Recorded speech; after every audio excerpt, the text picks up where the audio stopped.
नमस्कार दर्शक बंधु मु दिव्य आपण मानक स्वागत जनाऊँ आज आउ एक नुआ भिडियो को। दर्शक बंधु महंगा भत्ता बा डीए को नहीं उड़ीसा सरकार फाइनान्स डिपार्टमेंट बा अर्थ विभाग तरफ एक नुआ नोटिस जारी होईची जहाँकि आपण मैंने सीधा सड़क भाव मोबाइल स्क्रीन में देखिपुंट डेटेड 2 एप्रिल 2025। तेबे सब्जेक्ट रे उल्लेख रही revision of rates of dearness allowance to the central government employees effective from 1/1/2025। अर्थात सब्जेक्ट रे एठारे उल्लेख होची जे केंद्र सरकार समस्त कर्मचारी एवं जो माने पेंशन पाउचंती तेबे सेमानंकर डियरनेस बा महंगा भत्ता को नहीं एक बड़ खबर 1 जनवरी 2025 पिछला भाव में यही डियरनेस अलाउंस टी आपण मानकर लागू हेबो। तेबे गत 3-4 दिन तले आपण मानकर डियरनेस अलाउंस टी 2% बा 2% वृद्धि पाइथिला। तेबे पूर्वरु 53% यही डीएटी बा महंगा भत्ताटी थिला। तेबे वर्तमान 2% एड हुई वर्तमान 53% मूल दरमार 53% आपण माने वर्तमान दरमा पाइबा पई जाउचंती।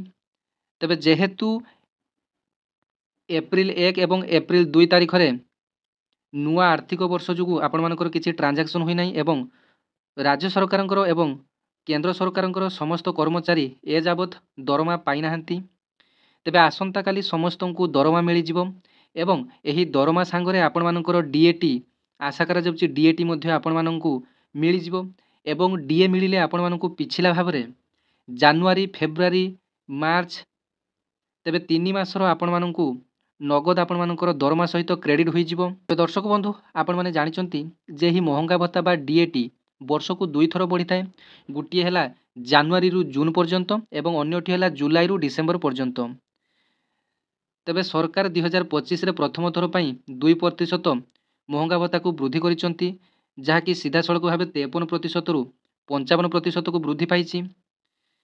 तेबे आशा करा जाउची अष्टम पे कमिशन लागिबा पूर्वरु अर्थात 2026 जनवरी पूर्वरु 2025 शेष भाग आड़ को अर्थात सेप्टेम्बर किंबा अक्टोबर रे जेतेबेले दुर्गा पूजा आसीबो सेतेबेले आपण मानकर आउ एक डीए बा महंगा भत्तारे आउ 5% वृद्धि घटियो बोली जहाँ किछि सूचना रही जहाँकि सर्वमुठ अर्थात 60% रे एही डीएटी फिक्स हुई रही जिवो। तेबे वर्तमान 53% रे आपण मानकर डीएटी चलीछि। तेबे डीएटी आपण मानकर आउ 5% आपण मानकर दुर्गा पूजा समय रे आपण मानकु दिया जिवो। तेबे जेतेबेले 60 पॉइंट को बा 60 को आपण मानकर डियरनेस अलाउंस टी छुई जिवो सेतेबेले सेठी ताकू फिक्स ही कर दिया जिवो।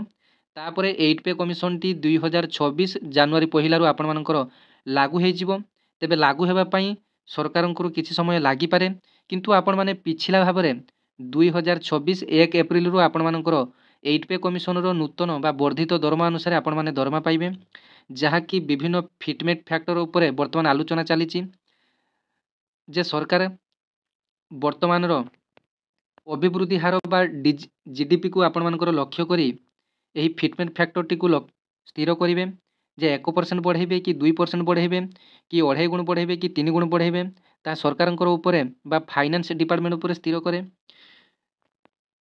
तेबे आपण मानक पई सबुठारु खुशीर खबर जे आसंता काली आपण मानकर एई डियरनेस अलाउंस टी मूल दरमा सहित आपण माने पाई जिवे जहाँकि समस्त सेंट्रल गवर्नमेंट तथा राज्य सरकारंकर एम्प्लॉय को ऊपर बहुत बड़ खुशीर खबर। तेबे आशा करूची भिडियोटी आपण मानकु भल लागिथिबो एवं एमिति नुआ नुआ इनफॉरमेशन पाइबा पई चैनल टी को सब्सक्राइब करनेबे। धन्यवाद। जय जगन्नाथ।